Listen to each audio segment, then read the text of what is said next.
There's a difference between living your life and surviving your life. If I was born again, I might go for a change because life would be easier, but I'm quite happy as I am. It's hard being me, but it's a lot harder for me to be somebody else. I feel that it helps that I'm black and gay.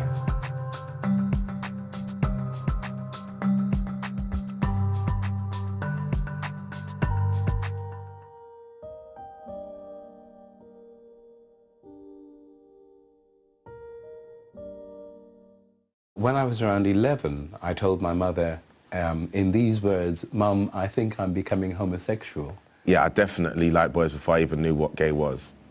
And then I found out what gay was. And then I carried on liking boys, but I just knew what gay was, but I still didn't think I was it. I was going through school and I was dating girls and the rest of it, but I knew that I was gay. I just remember being at my best friend's house one day, and then, I don't know, like, I just kind of kissed him on the cheek, and then from them I just kind of knew that, like, I was into boys. My mother was very supportive, but we cried on each other's shoulders because the issue at that time, in 1961, was, oh God, my son is black and homosexual as well. How on earth is he going to survive both racism and homophobia? I remember just overhearing conversations growing up as a boy that, you know, language like battyman and queer, etc., were heard in the house. And you know, so I grew up knowing that being gay was not going to be acceptable. I just felt all alone and I was the only one kind of thing that I didn't really feel like I could tell anyone. Then, like, growing up, hearing like homophobic comments from like my family in relation to people on the TV and whatnot kind of made me not want to say anything even more. When I started to get to around 13, 14 is when I started to put two and two together.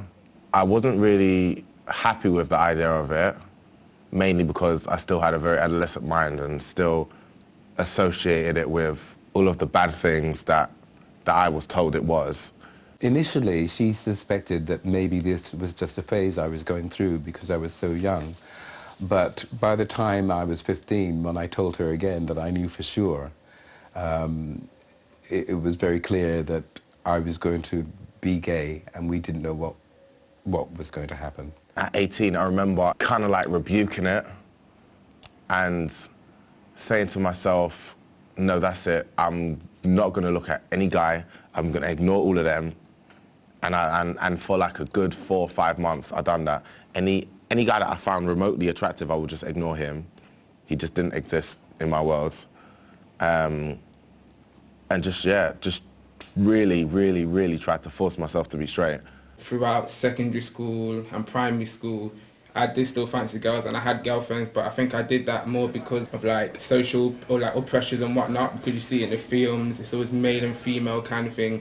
So I think I just like conformed and I wasn't being my true self, but I didn't really know who I was then or to be my true self. I was homophobic as well. Yeah, I didn't really, especially at around that 18 stage where I was forcing myself to be straight at that moment. I didn't want to talk to anyone that was gay, didn't want them to be around me. I witnessed in them something that I admired, some kind of courage that I admired, some kind of self-acceptance that I admired. I just saw in them a part of myself that I wasn't ready to accept, so I just wanted to distance it from me so I didn't have to see it no more. I remember we were sitting down in near where the theatre was, and I was just telling, well, I didn't tell her like, yeah, by the way, I'm gay. I just kind of said, yeah, I went out the other night and I saw this guy who I like kind of thing, and then basically she like kind of guessed. Yeah, that's the first person I told, and then I don't actually speak to her now because then she went and told somebody else, and that person told somebody else. It's stupid I don't speak to her now because I've accepted myself, but I don't, like, that's the whole thing with it as well. There's a big trust thing with like telling people about yourself as well, because at that stage I wasn't really comfortable with myself. My first person was my lesbian friend that I had known, that I'd grown up with. I met her in church when I was young. She's a few years younger than me. Yeah, I came out to her first. Yeah, but I told her I was bisexual, but I thought it was a joke. But the thing is that I used to go out with her, so... And she's a lesbian now, yeah. Harry Peeps. Hello there, welcome to the second installment of Oh, wow. Okay, I'm Dejay. Christian. Okay, now, so basically... Because someone got mixed up last time. But No, anyway, who got mixed up? that one on thingy. Oh, yeah. We met the day before uni. Yeah, we met the day before uni. I was moving into halls, and there was a guy that was in third year, and he was helping people move in, and I was bored, so he was like, okay, come meet some of the people that lives where he lives. So then I went there, and then...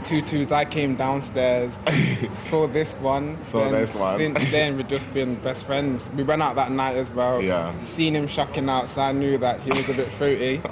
It just happened naturally, really. We didn't really sit there and be like, that. yeah, we want to like talk about issues, what affect us or whatnot. It just happened naturally. Everything, like, especially like the early videos, those are the stuff that we actually was going through, and we was annoyed. So then we talked about it. It was a friend's video what really initiated it, innit? Yeah, really. the friends started to really talk about it. There's something arose. And then we got our response from that, and then we kind of subconsciously thought to ourselves, well, this is what's needed for our community. We're just friends, you know. That's what I think. What are they really, like, thinking of gay people then? And for a gay person to say it themselves, what are they thinking? They're just, like, or they're just withholding a stereotype. Yeah, like, I'm sorry. No, it's not always that. It's not always the case. Like, you don't friends chill together. Yeah, people may see together all the time, but that doesn't like mean that we're going out. Yeah, we go out together when we go to clubs. But obviously, I'm going to go out to a club with my friends. I'm not going to go alone like some people. Oh, shit! Me coming out to my friends and family, I haven't had any problems really. If I want to be honest, I would say I'm one of the lucky ones, because I've not had no one like start speaking to me or anything like that. I still got the same friends as what I had when I was young. Like I've had it quite lucky really, because I know some people, they've lost friends, family members don't speak to them anymore, but for me that didn't happen. My mother said to me, don't use my chairs, don't eat out of my plates, and don't, you know. And my mother had a complete bereavement. You know, she was weeping and wailing. It was as if somebody had died, you know. And by that time, I'd already gone through my crisis about my sexuality. So I kind of just sat there as my mother sort of rolled around the place, you know. And when she, you know, calmed down a bit, I said, have you quite finished? And she was like, what did you say? That you're what? And then my mum was like, no, what is wrong? Why are you waking up so early? And I was sitting there, and then the topic was on my friend, my lesbian friend, because my mum is very, very Christian as well, like my lesbian friend's mum, because they all know each other. So the topic was on that, and then I said, because I am too. And that's when my mum was like, what? And I was like, yeah, I am too. And then she just went really quiet, and me and her was just sitting in her room, just quiet for like 15 minutes, 20 minutes, just dead silence. When my father was told that I was gay, his reaction was to tell me through another relative, either change your name or leave the country. The reason I think that homophobia exists is twofold. The main one is we live in a very paternalistic society. It's based on male values, and anything that challenges the values of strength and masculinity and aggression, which gay people are often assumed to do or to transgress those rules, is condemned. I knew as well that being black and gay, particularly from the Jamaican community, that I'd be more popular if I was a murderer than to be gay. And also, we are recovering from a very anti-sexual society. Puritanism and the church's hostility towards sexual activity outside of marriage. These two combined are targeted at gay people who cross sexual boundaries and also are forced to have sex outside of marriage.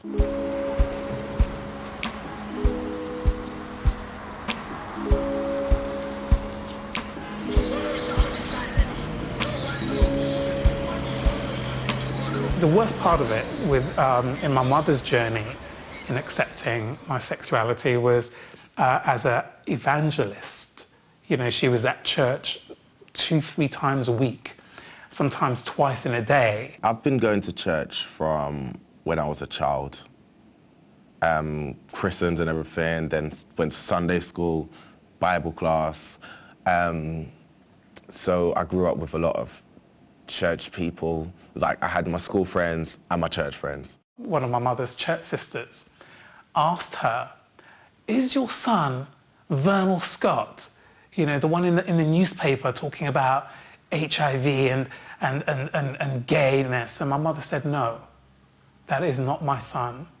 So she came home and she was crying, and I said, you know, my mother's a strong, bustling woman, and she was really upset. And I said, you know, "Mum, what's up?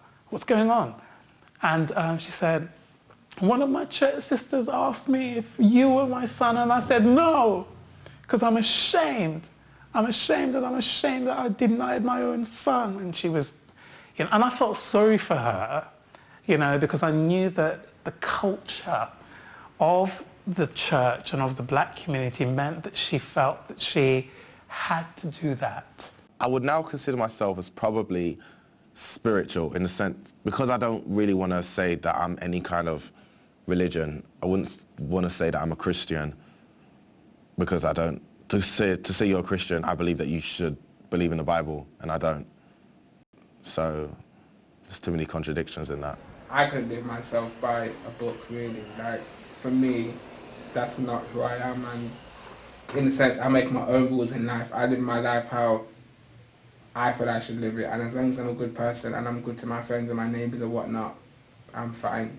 And I have to say this as a Christian man, you know, I'm disappointed where you can go to a black church and hear from the pulpit people preaching about gay people being outsiders and being dirty and, you know, being vulnerable to disease. And, you know, that, you know, in my experience, God's love is on a higher level.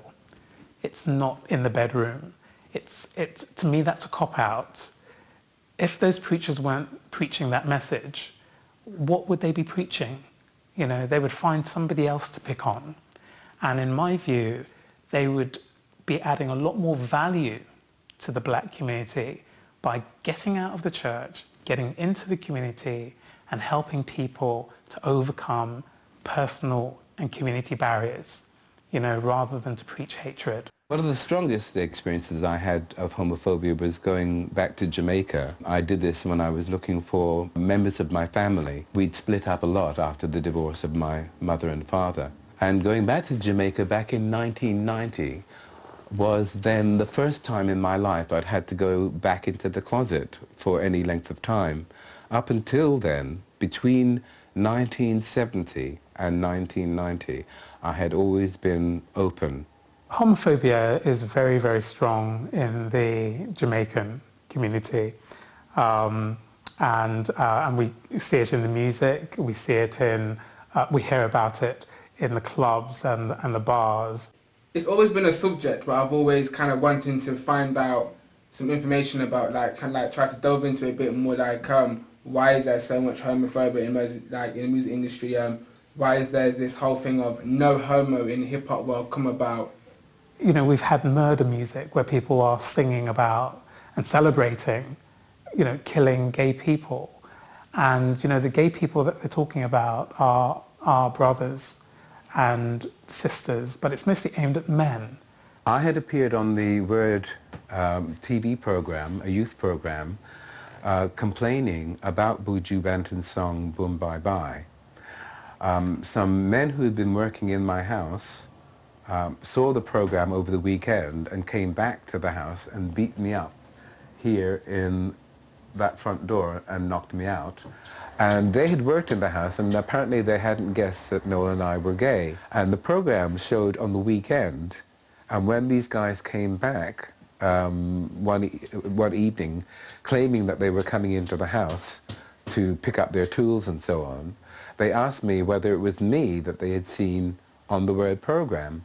And when I said yes, the three of them attacked me, knocked me out, stole stuff, the TV and things, and I was taken off to hospital. And I wasn't able to attend the demonstration that was taking place against Boom Bye Bye, which Buju Banton was performing in Hammersmith, I believe. But a number of other people, mostly black, got together and set up a picket and a demonstration that I believe was actually bigger as a result of my being beaten up than it would have been if I just turned up with the people that were already planning to go. I'm going to use this word evil. That's what it is. It's something that needs to be challenged, and I'm glad to see that some of those artists who were recording that kind of rubbish have changed their tune, mostly because they were being affected financially. It's a very great shame that after the success of somebody like Bob Marley, whose songs represented positive action against racism and against hatred of all types, that nowadays many of these dancehall musicians are promoting violence and hatred against women and against gay people. Violence of the most extreme type, which is inexcusable from people who protest against racism. In 1970, I believe, or 1969, they released a film called The Boys in the Band, which was a film about a gay party at which most of the gay men spend their time tearing each other apart. I went by myself to see this film, and it was the first time sitting in a cinema that I realized most of the other people in the audience were also men, and they were also gay. But the film was devastating, particularly watching the black gay man who was portrayed bewailing being a victim of both racism and homophobia, and how dejected they felt. I left the cinema feeling almost suicidal. What on earth is going to happen to me? And as I left, I was handed a leaflet by some gay people who were demonstrating against the movie and protesting its homophobia. And it told me about the first meetings of the formative GLF, Gay Liberation Front, which was taking place in Covent Garden, and the next week I was there. Here we have a collection of bits and pieces I've collected over the years with my involvement in gay rights activities, both in the white, black and other communities. Here's some pictures of the first gay pride movement, which went between Trafalgar Square and Hyde Park Corner. Here's me. Here's the first time that gays and lesbians stood on a platform in public declaring our rights. Some drag queens and lesbians.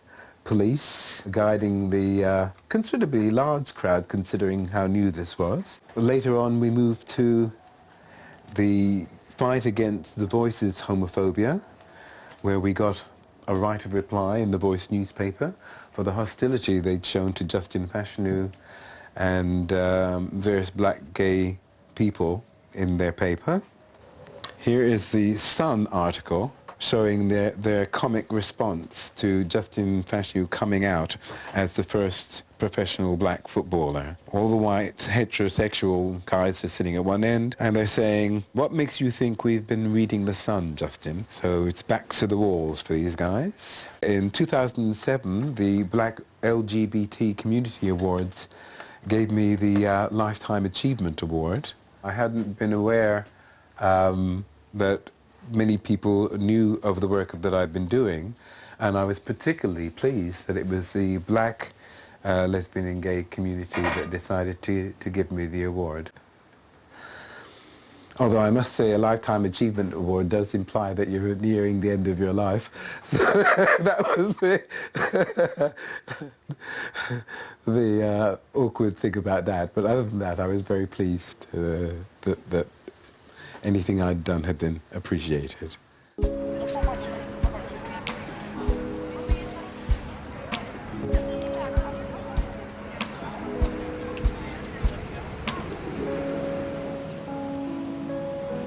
Even though we've come far within society, it's still not fully accepting. In like Soho or somewhere like that, you can get away with it. It's like I went out the other week and I was with my friend, and like he was linking my arm in Soho, but then like as we were getting more near to like Trafalgar Square, I was kind of thinking to myself, okay, well, he's going to unlink me now, because I don't want to attract drama. What doesn't need to be attracted, kind of thing. Like it's really hard for me to say this, but in today's society, I personally feel, me being gay and even being black and gay, we still kind of need to know our place in society in a sense. That sounds really bad, but for me, it's true. It's habitual that if I want to hold my partner's hand in public, I have to take a quick look around to see whether the environment is safe enough to do so. There are certain places or groups of people in front of whom I would not hold hands if I don't know these people. Rowdy football crowd or drunks coming out of a pub, something like that, I'd be very careful. And I resent the fact that I'm unable to just be free about holding hands or being affectionate in the way that heterosexuals can. Definitely do find that my sexuality puts me in risky situations. And it's kind of weird when it happens, because I find myself extremely conscious in those moments. I find myself looking around a lot more. I don't know, I'll probably man up my walk in certain surroundings. Gay people as a whole, we are like chameleons really. We do have to adapt to our surroundings. We have to be aware of our surroundings, and even sometimes some of us have to monitor the way we act, the way we talk, things what we say really. So yeah, I do have to adapt. It's a fact that I am gay, and it's also a fact that I don't feel a need to have to justify my sexuality. I think what needs to be justified is the unjustifiable when it comes to homophobia. You know, it is unacceptable. It causes young people to commit suicide. It inhibits and it destroys potential. It is a corrosive, destructive force that needs to be challenged. I'm sorry I'm not like the rest. I'm sorry I'm not society's definition of a man. I'm sorry I tried to commit suicide. I'd watched something like maybe 2 weeks before on like some kind of documentary or something about suicide with teenagers, and how boys succeed more time, girls attempt when boys actually commit it, and because boys know how to do it, where girls just hurt themselves. And I remember them saying, like, you don't slit up your wrist, you slit across. So it was weird that I got that in my head, and I knew that. And I remember at the same time I was talking to the same friend again, the one that I first told. So I was talking to her and she was telling me, don't do anything stupid.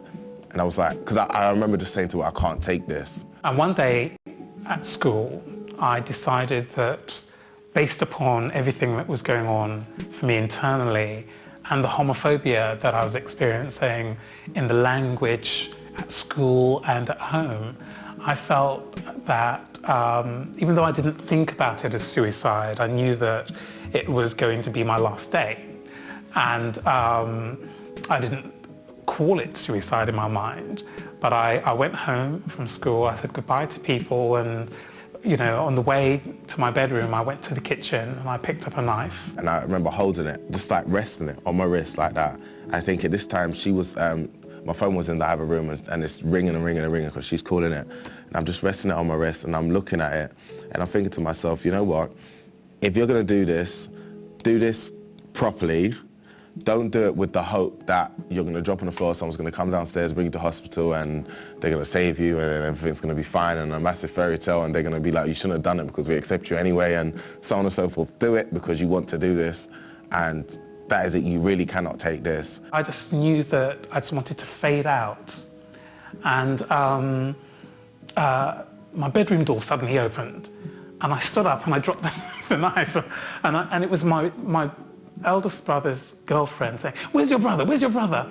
And I went, I don't know where he is. And she went, and she turned and she shut the door, and I was out of it. I realised I can. It's something that I can deal with. It's not too much for me. Yeah, I didn't really care. It was just like, no, I'm not going to do this. So I just put the knife away. To this day, I have this scar that reminds me of what homophobia can do to somebody. The next day, I think it was, we was going somewhere, because I was about to go to uni as well, and my laptop was getting fixed by my uncle. So I went over there to go and get it with my dad. And as we sat in the car, that's when he said to me that it's not what he wanted, but I'm his son nevertheless, and he loves me regardless, and that he doesn't want to hear anything about any kind of suicide attempts anymore, because he said, how would he have felt like to wake up that morning and see me on the floor? He said, no, I have to think about other people. The state of mind that causes you to feel that suicide is the way forward is just that. It will change. There's the joy that you are not experiencing at this moment will change to joy. You just have to make some decisions about choosing joy rather than death. You know, when we're dead a long time. You know, we don't have to encourage that too early. To me, it's really, really shameful that I've experienced homophobia from the black community, because they should understand the most what it's like to be different and to come into another world. I was born in the 1950s in America, and I remember, for example, that when my mother was involved with my sister's father, in that case he was white and she of course was black, accompanying them down south, and we were on a Greyhound bus, and they forgot that they were down south and got off the bus holding hands, and in this particular instance they were actually attacked by other people on the bus, and both of them wound up in hospital, and I was put in a children's home for a week or so while they recovered from the attack by white people against them holding hands.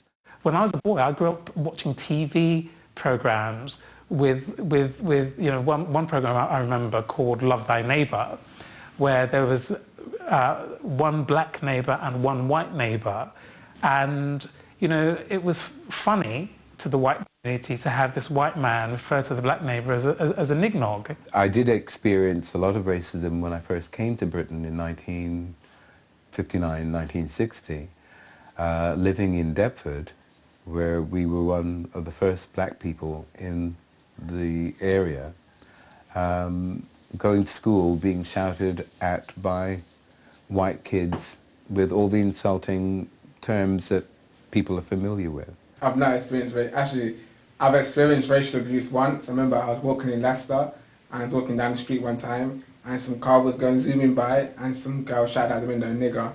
That's the only racial abuse that I've had to my face. Obviously, I've probably had it when it, but then there's little times where, like, in a shop, where, like, if I'm waiting to be served, and like the person will kind of like serve the white person before me, even though I'm in the line before them, and little things like that. I'm sure that a lot of other black people will have been aware of going into a shop or into a restaurant or something like that, and having to be more careful about their behavior because they can see that one or two of the people in the crowd are suspicious of their behavior, or waiting for them to do something, or just don't want them to be there. My very first job interview was a situation where I spoke to the prospective employer on the phone, and he could hear my accent, and I went along for this interview. I was 17 years old, and I went to this shop. It was in West Hampstead, and it was a furniture shop. I work in an Irish pub, So there's kind of controversy there, being black and gay. But it was a Polish guy, and I was serving. I'm laughing now, I was annoyed then. But I was serving, and then like, it was him and his friend that was standing next to me, and I was speaking in Polish, yeah? And then he said, "Kunta kinte." And then I was just thinking to myself, huh? Did I just hear that? And I walked in, and he thought I was a customer. And I said, "No, I'm the chap he spoke to on the phone." And he said to me, "Oh, I thought you were white." He said, I could never employ you. My customers would never have it. I'm so sorry to have wasted your time. He said it again. He said it louder. I was just about to lose my call, but that's when he jumped in and was like, "Oh no, you can't say that, yada yada yada," and so on and so forth. And that's when the manager came and they told him they had to leave. And I was naive enough to say, "Oh, okay then, thank you very much." And we shook hands and I walked out the door. I didn't know any better. How that is an insult, I don't know. Because, yeah, he was a slave, but he was the slave that weren't having it, that was running. And he carried on running, no matter what they done to him. He was trying his best to get away. He had his own mind. He was doing this. And for you to be calling me someone that has their own mind, that's not insulting me. And I'm seeing a positive in Kunta Kinte. I'm not seeing the fact that he was a slave and that was under empowerment by a white man. I'm not seeing that side of it. I'm seeing the good sides of him. So you calling me that isn't insulting me in the slightest. My partner is white, and he and I used to have a running joke about the fact that when he drives the car, he's never stopped. When I drive the car, I've been stopped 3 or 4 times. Not doing anything in particular, not for speeding, not for anything at all, just stopped and asked whether I own the car and where am I going and what am I doing. I used to drive a very nice convertible car, and I can't tell you how many times I was stopped in that car by the police. You know, so my sexuality wasn't relevant in any of those kind of situations. They were basically stopping me because I was a black man driving a car like the one I was driving. Recently, they looked at me. I was sitting outside my house and they went by, and I just carried on looking at them as they was in their car looking by. Then they came back the other way, was looking at me, and I was just looking at them as they're going, and I'm just like, what? Because I know I'm not doing anything. So you come out and talk to me, okay, like wherever. I fit a description. Oh, yeah, highly likely that someone's in skinny jeans is. One of the things about Britain is often the racism is more difficult to fight because it's not as upfront as it is in America. They will just not give you the job, or you won't get the promotion that you know you deserve and that you believe you're talented enough to go for. It's not getting the healthcare that you need. It's not getting the educational opportunities that you deserve. It'll happen in much more subtle ways. You know, so we'd be fooling ourselves if we thought that the legislation, as welcome as it is enough. If racism does come towards me, I usually kind of look down on the person rather than letting it kind of get to me and enrage me, because that's what they want.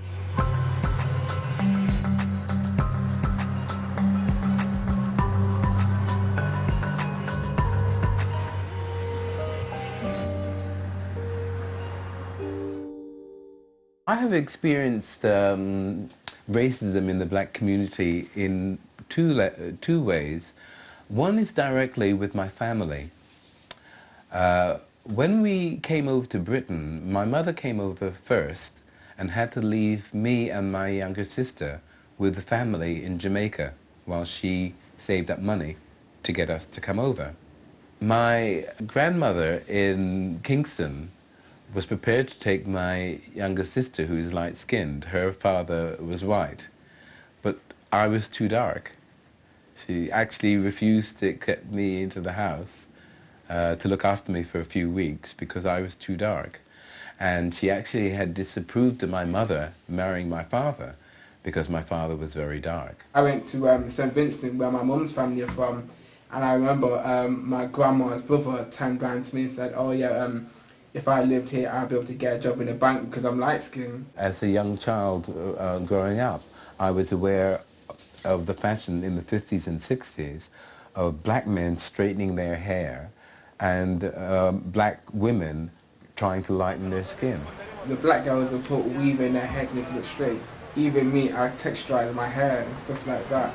In society right now, we do things subconsciously and we don't seem to realize that we're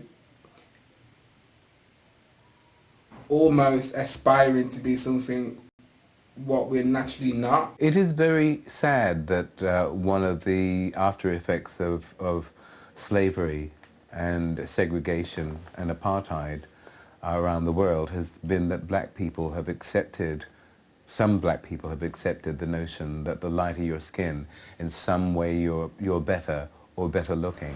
Just because in society, like, it says that if you're lighter, like, things are easier for you, but it's really not, because then you also get white people discriminating against you, and you get black people discriminating against you. One of my friends actually said to me that they don't see me as being black, and I just thought to myself, well, how can you define what being black is then, kind of thing, like what does it mean, or to be black? Is it to be black that you have to be dark skinned? Does that show that you're black? Do you know what I mean? Like, how can you define what black is? Having a multiracial family to me is fine. I don't know any different. It's not a bad thing, I would say, really. I get to speak to people who are going through different experiences than me, but yet know that I'm a part of them because I'm a part of their family. It's that I've got like a spiritual level with them, kind of thing. White gay people have their preconceptions and their prejudices and everything else like everybody else. And I remember going to a bar, albeit a few years ago, on Old Compton Street, and as myself and a friend I was with, who was an Asian man, approached the bar, somebody sitting at the bar said, "Oh, here comes the niggers," you know, and he said it like it was kind of like, "Oh, is that the time?" You know, and I will always remember it because it was really offensive, and it was a comment that was so out of the blue and was so unwelcome to me in the context of the gay community where I thought we would be welcome. Sometimes when you're out in Soho, you will get this kind of feeling that some of the white people probably think like, oh yeah, well, why is this black person around here, kind of thing. And sometimes you do feel that like they kind of do have that kind of stiff upper lip against you just because you're black, kind of thing. But then that doesn't really faze me because I'm just like, please, do you know what I mean? Like, who are you really though? Sometimes people would approach me on various assumptions, such as that I was going to play some kind of subservient role or a black mandingo role with them. And I found all that kind of stuff repugnant. Unfortunately, that racism still exists. It tends to stereotype us as black men, that we're going to have a particular role, that we're going to have a particular attitude. It doesn't in any way support the idea that we might be intelligent, that we might have a life outside of sex, that we might have a life outside of dancing at the nightclub. I've experienced some white gay people as being quite surprised, you know, to find that you might be the head of a particular service or running your own organization. They expect you to be a follower rather than a leader.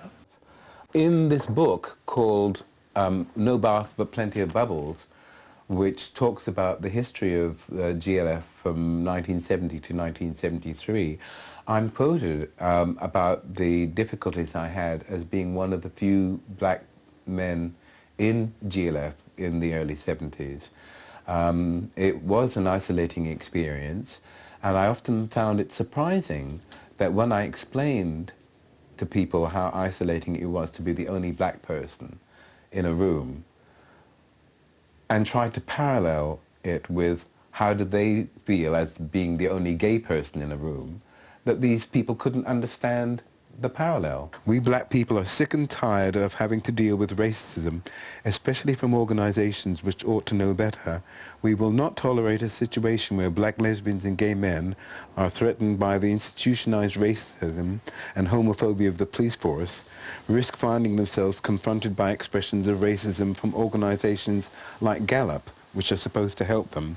Gallup was the organization I worked for briefly for their black project, which never got off the ground because of their own racism. If you look at organizations that are run by white gay people, they tend to mirror, organizations run by heterosexual white people, where you will find that it's, what we call the iceberg syndrome, where it's white at the top and black at the bottom.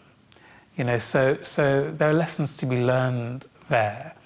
And it's not going to be easy, but I think there's much more of a willingness in the gay community to overcome prejudice than there is in the heterosexual community. I have met black gay people who've complained to me that I must be taking some kind of subservient role, or that I shouldn't be involved with somebody who's white, which seems to me a form of racism, and vice versa. Noel himself has been criticized for having a black partner, and also people often assume that he is the dominant partner because he's white and I'm black. Me being white, I get opinions expressed to me by white people which would not be expressed to Ted, and very often it's, oh, that black man, how sexy, wow.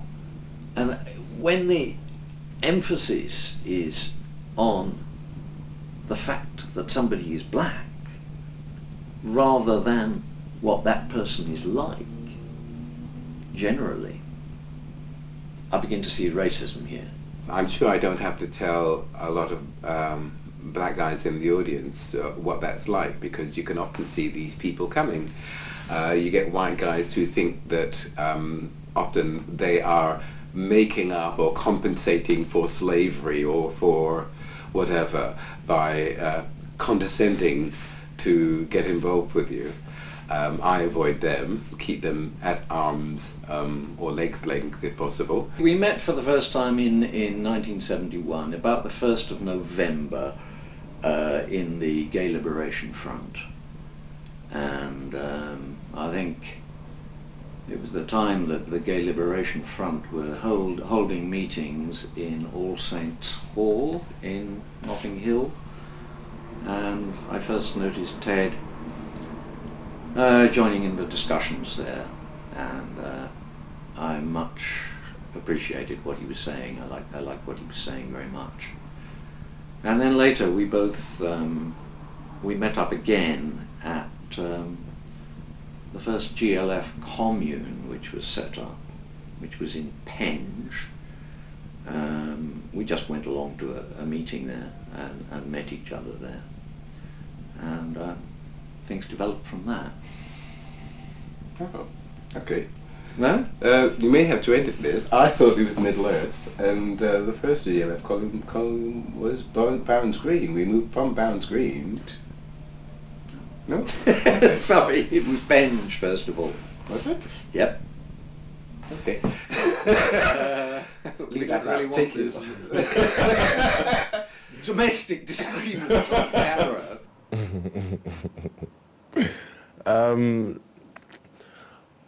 I have been in love. Yes, I have been in love. With a boy and with a girl. Yeah. Although the girl one, now I would say I was more in love with the idea of being together and being straight and living a stereotypical life. I like that, a stereotypical life. Rather than being in love with her. The boy, however, yeah, I was in love where you live and learn. In a guy, I look for honesty. That's probably number one. Someone who's going to be honest with me, someone who's not got hidden agendas, someone who's got a good head on their shoulders, someone who's driven as well, someone who is striving to be something or be someone. I know I just need someone that is doing something. They don't have to have it done, just know that they want to do it. If I was in a relationship with a guy, it would just have to be me and him. Like, it couldn't be a sense where I was going out and doing my thing and he was going out and doing his thing separately. Like, it would have to be a monogamous relationship where we both were together and I'd be the only person who I'd be sleeping with on that level. Like, I personally, if you want to sleep around, be single and do it. Then you're free. But if you're with someone, don't sleep around. I'm not really into meaningless sex. It's meaningless and therefore pointless to me. I just don't want to give that much of myself to someone knowing that that's all it is.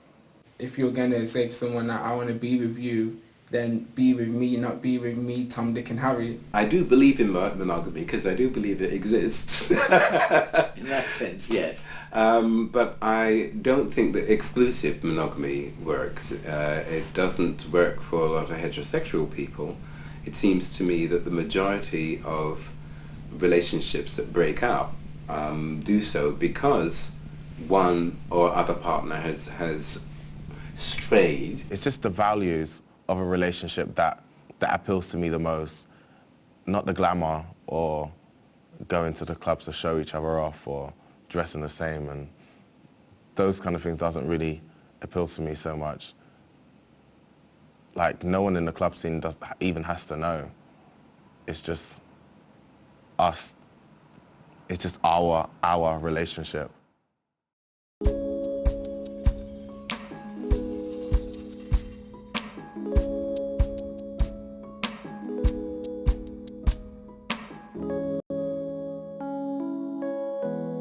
It was the late 80s and I was at my office in Brent. I was there, head of HIV services, and the phone rang and it was St Mary's Hospital, which wasn't unusual, wanting to make a referral. And they told me that the person they wanted to refer referred to himself as my brother.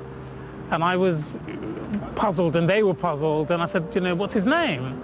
And they gave me his name and it was indeed my brother. So I jumped in my car and I went down to St Mary's, and it was obvious that there must be some HIV linked to it, hence the referral. It turns out that my brother collapsed on the street and was taken to the hospital with pneumonia. And I offered to give him the news that it wasn't just HIV, he had an AIDS-defining diagnosis. Then my nephew, who also had haemophilia, which is what my brother's underlying condition was, also contracted HIV through blood products. I was diagnosed in 1984. I actually lost my way coming home because I was so dazed I couldn't really work out train tables or remember where the streets were. Because in 1984, it's only 3 years after HIV was beginning to be recognized as a particular disease, and every single person I'd ever heard of who was HIV positive had died. And so I thought that this was definitely going to be a death sentence to me. All of my relatives affected themselves died, and it cemented my role and my commitment, which was already there, but made me feel that this was now very personal, and I took my job even more seriously than I did originally. But that was then. We've moved on in many ways in the HIV/AIDS challenge with medications and support services to people with HIV/AIDS. So I'm proud of the work that I did back in the 80s and 90s, but feel that there's still a lot to do to prevent new infections today. When it comes to HIV, I don't really know a lot about it, but I know like how it can be conceived. I know that you have to, it can lay in your system dormant for some time, meaning you could get tested and you could have it, but it still won't show up. If you did have unprotected sex and you like possibly thought that the person was positive, you could go down to your clinic and they could like give you like something like a day after pill, well, like that kind of concept, but it's meant to try to, if that person was HIV, try to get rid of it kind of thing, like after a day or two kind of thing. I remember hearing about something like that. I know that there's a difference between HIV and AIDS,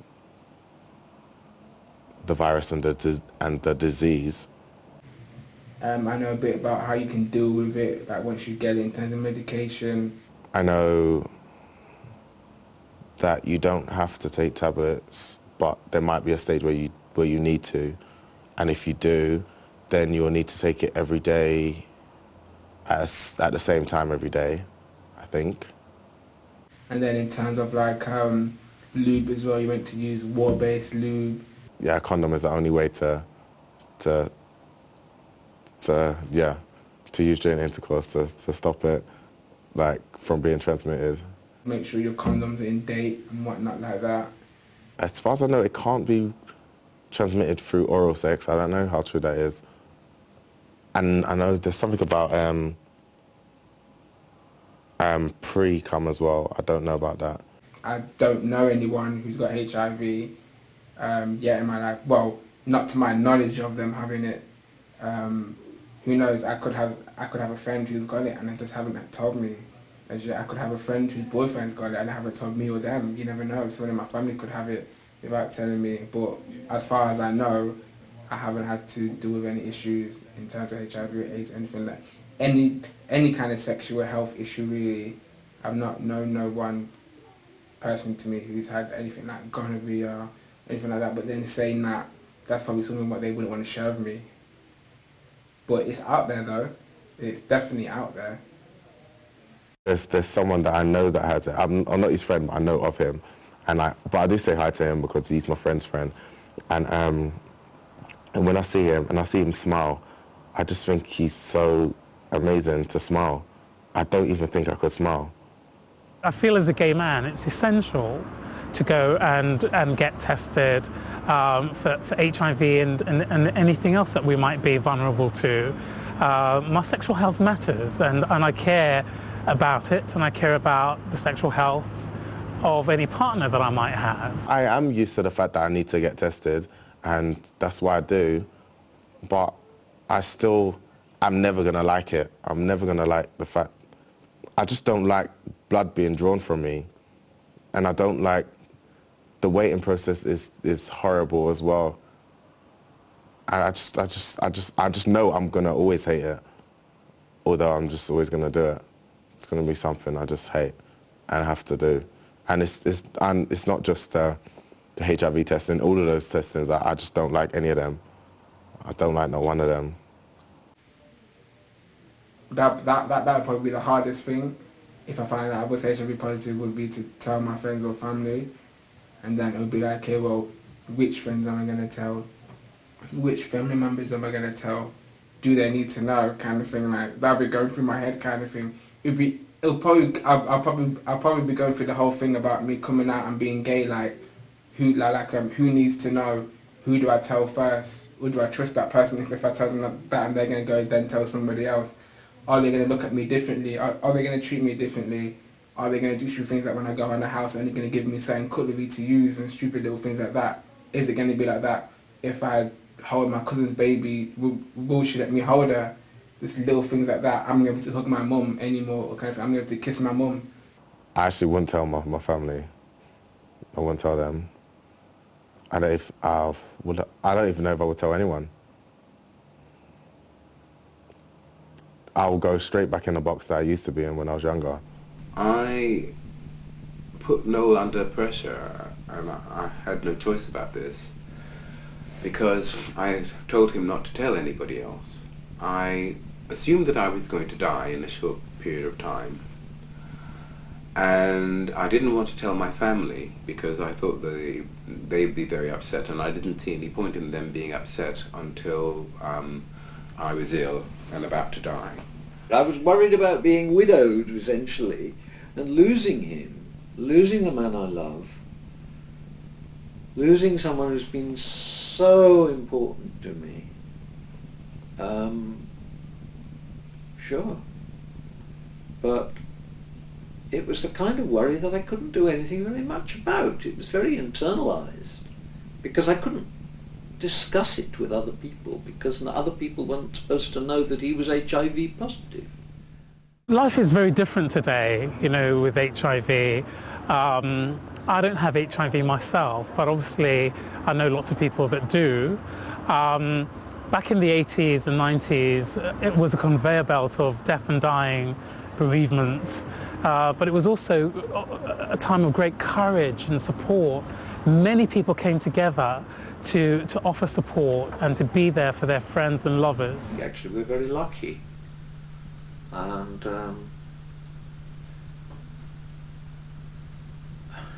I mean, it's taught me to be very, very careful about safer sex.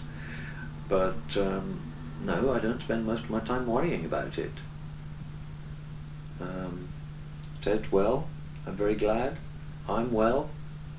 So, good. Let's get on with the things that are important in life. If every single person came out of the closet, then you wouldn't want to stay in the closet ever again, because there's so many guys in the closet. If they all came out, then the world wouldn't have a choice but to accept it. If you're going to come out and show the world who you are, not what possibly they want you to be or what they expect of you to be. In a culture which can denigrate and insult black people, it is quite likely that whatever they were saying about gay people was equally inaccurate. So I didn't accept the stereotypes that were given to me, either about black people or about gay people. I am determined to make my future better than the past. I am not going to allow my sexuality, my race, my disability or anything else to curtail and to inhibit and to take away my right to have a happy life.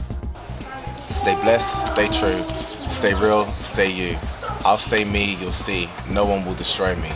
I'm sure I can strive through with confidence. Head high, no shame, wide eye, big smile.